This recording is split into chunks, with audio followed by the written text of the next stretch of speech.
Spalvos ir formos yra svarbios išrankiem valgytojam. Tokių yra nemažai vaikų, bet tai nereiškia, kad iš išrankaus valgymo visi išauga. Dėl įvairių psichologinių ir fiziologinių priežasčių žmonės gali likti išrankus ir giliai suaugusiame amžiuje.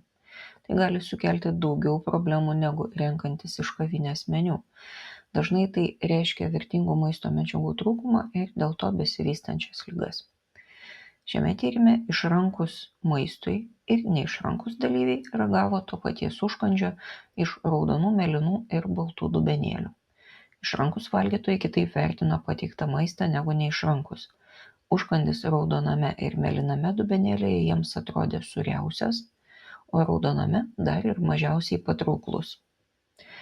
Jei namuose turite vieną ar kelis maistui jautrius žmonės, įvertinkit ir lėkščių spalvą, jiems tai svarbu.